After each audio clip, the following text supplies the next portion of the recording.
Hello second third year. आज spectra का second lecture, काफ़ी गर्मी है, स्पेक्ट्रा का सेकेंड लेक्चर। ठीक है, फर्स्ट लेक्चर में हमने इंट्रो देखा था और उसी में मैंने कहा था टाइप्स ऑफ स्पेक्ट्रा हम लोग नेक्स्ट वीडियो में देखेंगे। तो आज का वीडियो काफ़ी महत्वपूर्ण है, बॉर्न ओपनियर अप्रॉक्सीमेशन भी इसमें मैं पढ़ाऊंगा, तो काफ़ी ध्यान से रखिएगा, इससे ऑब्जेक्टिव पक्का आने वाला है। ठीक है, क्योंकि बॉर्न ओपनियर अप्रॉक्सीमेशन बीएससी थर्ड के लिए बड़ा इंपॉर्टेंट टॉपिक था, इससे क्वेश्चन बन सकता है, तो मैं पॉइंट वाइज समझाने का प्रयास किया हूँ। ठीक है, और देखते हैं, हेडिंग लगाएंगे। हेडिंग क्या लगाना, शॉर्ट नोट्स अपना बनाते रहिएगा। Types of spectra. बेटा मैं दोबारा पढ़ा रहा हूँ, 1 घंटा पहले बनाया था 20 से 25 मिनट का वीडियो, उसमें वजह नहीं था, पता नहीं क्या गड़बड़ा गया, मोबाइल में खराब हो चुका है, तो फिर मैं किसी तरह डिलीट करके कई सॉफ्टवेयर हटाया हूँ, फिर अब इसको बना रहा हूँ। भगवान कर इसमें आवाज आ जाए। Types of spectra, second year वाला घबराना मत, आपका वीडियो के भी आएगा। स्पेक्ट्रा 2 प्रकार का होगा, इमिशन स्पेक्ट्रा, ठीक है, दूसरा क्या होगा, एब्जॉर्प्शन स्पेक्ट्रा। ठीक है बेटा, थर्ड ईयर वाले जान जाइए, तो स्पेक्ट्रा 2 प्रकार का है, इमिशन और एब्जॉर्प्शन। हम एब्जॉर्प्शन ही पढ़ते हैं, जनरली एब्जॉर्प्शन से ही स्टडी करते हैं, यह बहुत जनरली बहुत कम देखा जाता है, कम पढ़ा जाता है, एब्जॉर्प्शन ही हम लोग देखेंगे। मेरी बात समझ आ रहा है। 2 प्रकार का स्पेक्ट्रा है, इमिशन और एब्जॉर्प्शन। इमिशन भी 2 प्रकार का होगा, एक होगा कॉन्टिन्यूअस स्पेक्ट्रा और दूसरा क्या होगा, डिसकॉन्टिन्यूअस स्पेक्ट्रा। हो रहा क्लियर? कॉन्टिन्यूअस स्पेक्ट्रा और दूसरा क्या है, डिसकॉन्टिन्यूअस। यह भी 2 प्रकार का होगा। कॉन्टिन्यूअस सेम वही, कॉन्टिन्यूअस स्पेक्ट्रा लेकिन अंतर है, ठीक है ना, इन दोनों में अंतर बता रहा हूं। और दूसरा क्या होगा, एब्जॉर्प्शन स्पेक्ट्रा। एब्जॉर्प्शन स्पेक्ट्रा, ठीक है, क्लियर हो रहा है। डिसकॉन्टिन्यूअस स्पेक्ट्रा भी 2 प्रकार का होता है, लाइन स्पेक्ट्रा और दूसरा क्या होगा, बैंड स्पेक्ट्रा। ठीक है, देखो इस दोस्त में भी बोल क्या गर्मी से दिमाग में काम कर रहा है। डिसकॉन्टिन्यूअस यह भी 2 प्रकार का होगा, क्या होगा, लाइन स्पेक्ट्रा और बैंड स्पेक्ट्रा। ठीक है, आइए सबका मैं हल्का डेफिनेशन बता देता हूं, जिससे आप एग्जाम में क्लियर हो सकता है। ठीक है, बढ़ा जाए, इसको लिख लीजिएगा। इतना स्पेक्ट्रा होगा, मेरी बात समझ में आ रहा है, इसी में सब स्टडी करते हैं हम लोग। आओ मिटाते हैं इसको।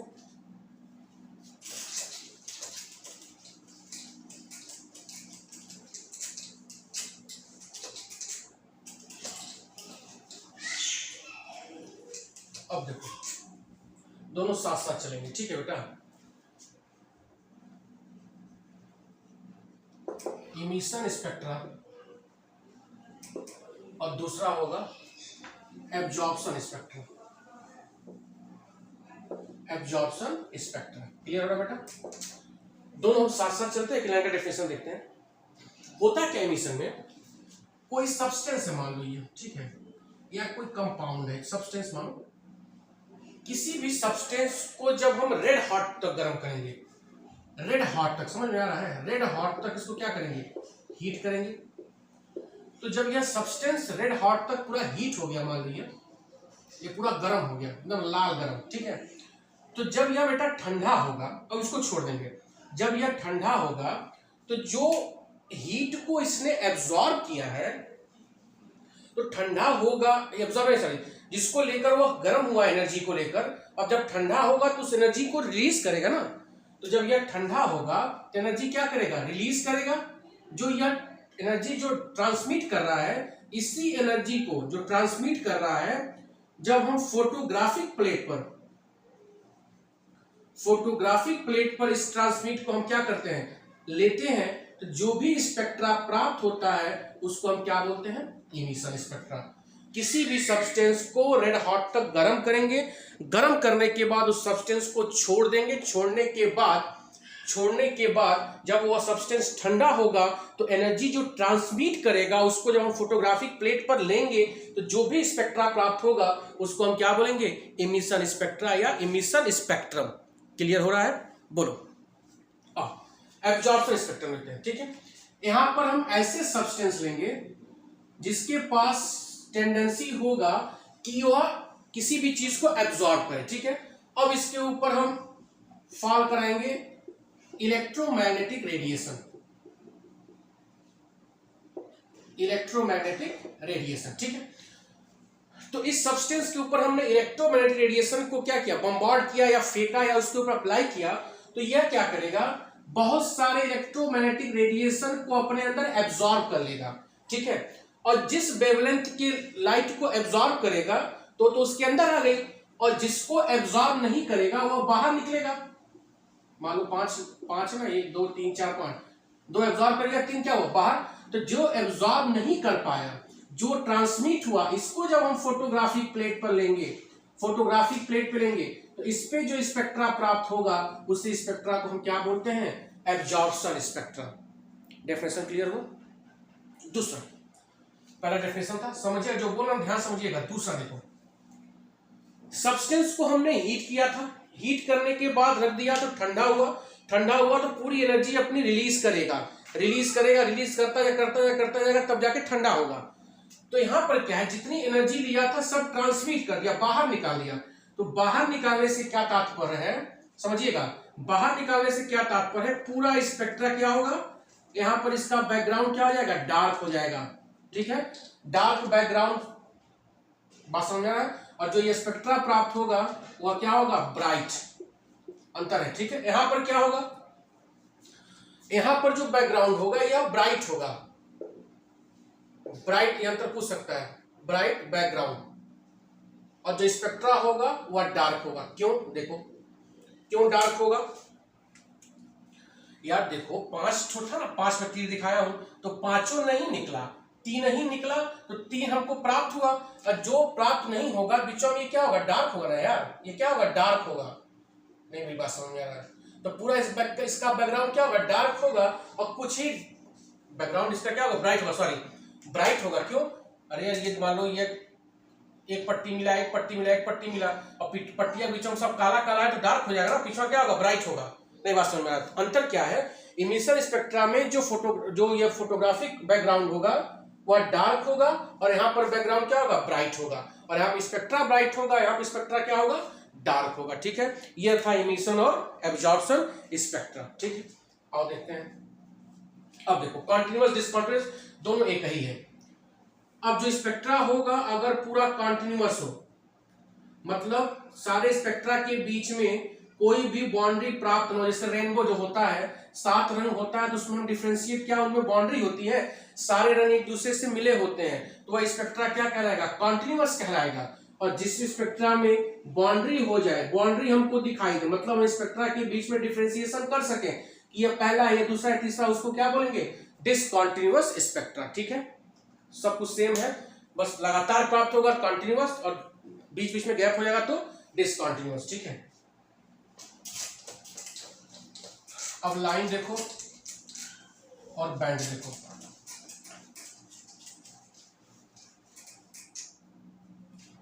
डिसकंटिन्यूअस 2 प्रकार का होगा, लाइन स्पेक्ट्रा, इसको बोलते हैं एटॉमिक स्पेक्ट्रम। पहला क्या होगा, इसका कलर क्या होगा, ब्राइट होगा। दूसरा क्या होगा, स्पेसिफिक होगा, स्पेसिफिक स्पेक्ट्रा होगा, ठीक है। क्या होगा, स्पेसिफिक स्पेक्ट्रा। होता क्या इसमें है, किसी भी एलिमेंट का हम वेपर फॉर्म लेते हैं। कौन सा फॉर्म, वेपर फॉर्म। तो जब वेपर फॉर्म है तो ऑब्वियस सी बात है गर्म होगा। तो जब किसी भी एलिमेंट का जब हम वेपर फॉर्म लेंगे, वेपर फॉर्म लेने के बाद जब यह ठंडा होगा तो यह क्या करेगा, एनर्जी रिलीज करेगा, ट्रांसमिट होगा। इसको जब हम फोटोग्राफिक प्लेट पर लेंगे तो आपको ब्राइट लाइन प्राप्त होगी। क्या प्राप्त होगी, ब्राइट लाइन प्राप्त होगी। इसी ब्राइट लाइन को हम क्या बोलते हैं, लाइन स्पेक्ट्रा। चूंकि एलिमेंट की बात है तो एटॉमिक, क्योंकि एटम सारे क्या होंगे इसमें, एलिमेंट सब अलग अलग क्या होगा, एटम के फॉर्म में आ जाएगा, ठीक है। और यह स्पेसिफिक होता है। स्पेसिफिक होने का क्या मतलब है, अगर मान लो हम सोडियम का वेपर लेते हैं, सवाल पूछ सकता है, सोडियम का वेपर ले रहे हैं तो जो ये ट्रांसमिट एनर्जी हो रहा है, जो भी निकल रहा है, इसका वेवलेंथ 1590 एंगस्ट्रॉम होगा, और यहाँ पे जो ब्राइट कलर प्राप्त होगा वह क्या होगा, येलो प्राप्त होगा। यही जब पोटेशियम का वेपर लेंगे तो यह वेवलेंथ चेंज हो जाएगा या कलर चेंज हो जाएगा, मतलब स्पेसिफिक है। इसी के आधार पर स्पेक्ट्रा की स्टडी करके हम सबका स्ट्रक्चर, सब कुछ प्रॉपर्टी बताते हैं। मेरी बात समझ में आ रहा है, बोलो। दूसरा क्या है, बैंड स्पेक्ट्रा। यह पूछ सकता, लाइन स्पेक्ट्रा को एटॉमिक बोलते हैं, बैंड स्पेक्ट्रा या इसी को बोलते हैं मॉलिक्यूल्स स्पेक्ट्रा, ठीक है। सब कुछ यही होगा, बस यहाँ पे मॉलिक्यूल्स होगा, क्या होगा, मॉलिक्यूल्स, ठीक है। थोड़ा सा और बता रहा हूं मैं। स्पेक्ट्रा जो प्राप्त होगा, कई फाइन लाइंस एक ही जगह इकट्ठा हो जाएंगी।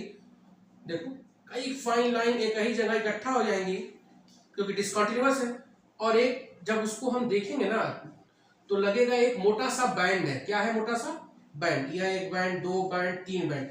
और जब हाई रेजोल्यूशन स्पेक्ट्रोस्कोपी से देखेंगे ना तो बहुत सारे लाइन स्पेक्ट्रा एक जगह कंडेंस होकर एक बैंड का फॉर्मेशन करते हैं। मेरी बात समझ में आ रहा है, बहुत ज्यादा गर्मी है, एसी भी काम नहीं कर रहा है, मेरी बात समझ में आ रहा है, ठीक है।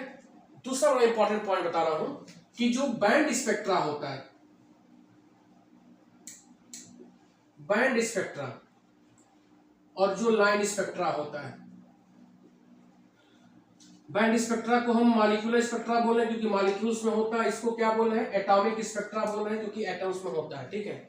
अब मान लो यह मॉलिक्यूलर स्पेक्ट्रा T1 टेम्परेचर पे हो रहा है। अब हमने क्या किया, इस टेम्परेचर को राइज कर दिया, बढ़ा दिया। तो जब टेम्परेचर बढ़ाएंगे तो मॉलिक्यूल के बीच में क्या होगा, बॉन्ड टूट जाएगा और वह किसमें चेंज हो जाएगा, एटम में। कहने का क्या तात्पर्य है कि बैंड स्पेक्ट्रा का टेम्परेचर हम बढ़ा देंगे तो वह सीधे किसमें कन्वर्ट हो जाएगा, लाइन स्पेक्ट्रा में, क्योंकि मॉलिक्यूल्स क्या हो जाएंगे, टूट जाएंगे और एटम के फॉर्म में आ जाएंगे। Means band spectra is converted into line spectra, but line spectra is not converted into band spectra. Clear हुआ है तक? टाइप्स ऑफ स्पेक्ट्रा था, इससे कुछ आप अगर कॉन्सेप्ट समझे हो तो पुस्तक टिक मार ले जाओगे। आगे बढ़े, कोई दिक्कत? एक बार स्क्रीनशॉट में मैं हट जा रहा हूं।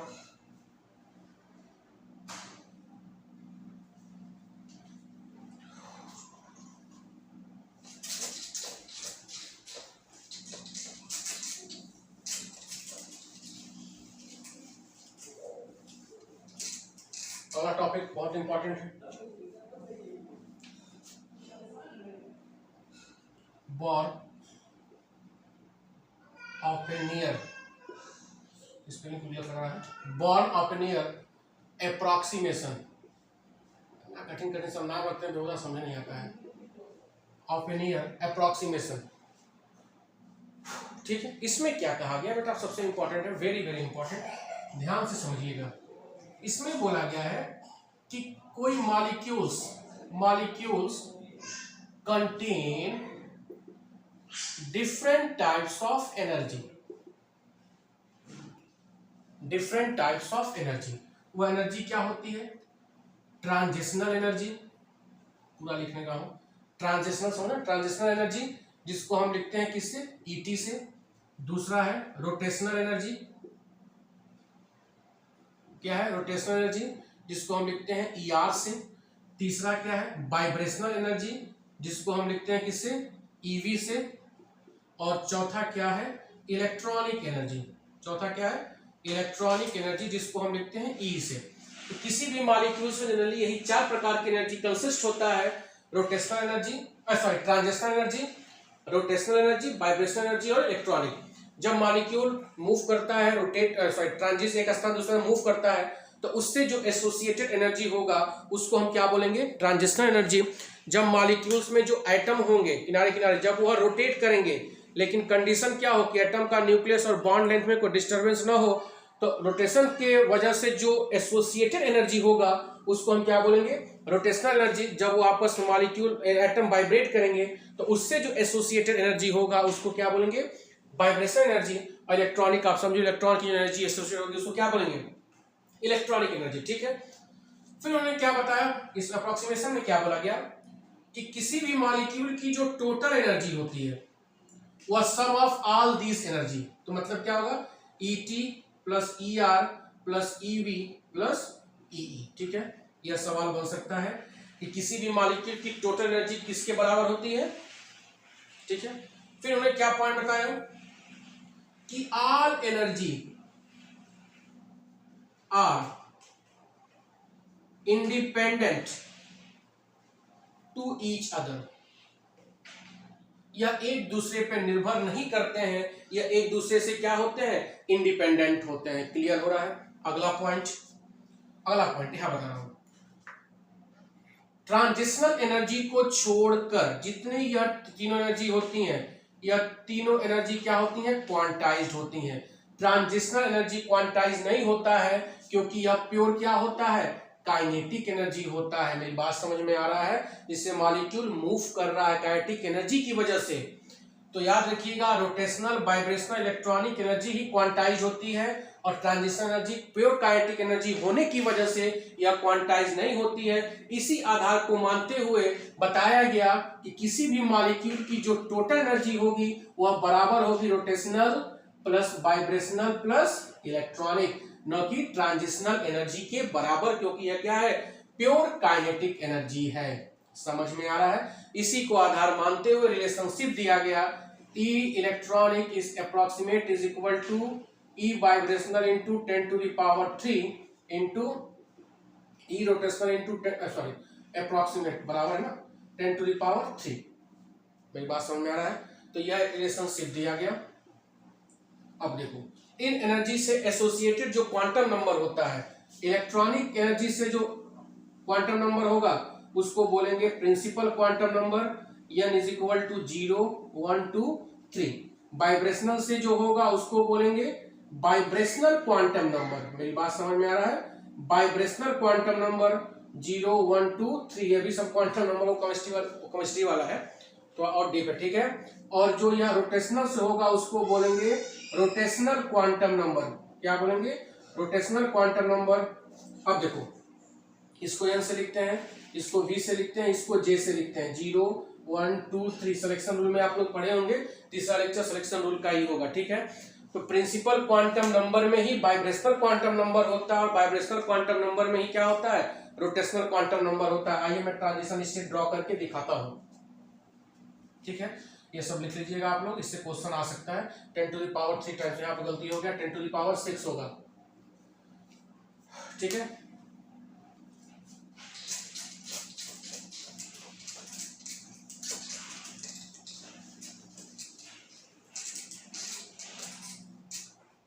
वोल्टेज डाउन हो रहा, लाइट जा सकती है, जल्दी लिखिए जाए। यह मान लो यह n इज इक्वल टू 0 1 2 3, यह प्रिंसिपल हो गया। इसी के अंदर क्या होता है, वाइब्रेशनल होता है। v इज इक्वल टू 0 1 2, यहाँ भी क्या होगा, वाइब्रेशनल, तो दिखा रहा हूँ वाइब्रेशन 1 2 0 1 2, ठीक है।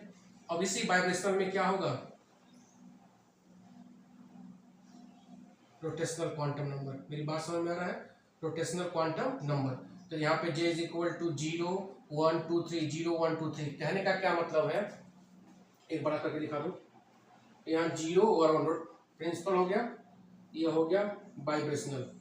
v इज इक्वल टू 0 1 2, यह क्या हो गया, j is equal to 0, j is equal to 1, j is equal to 2।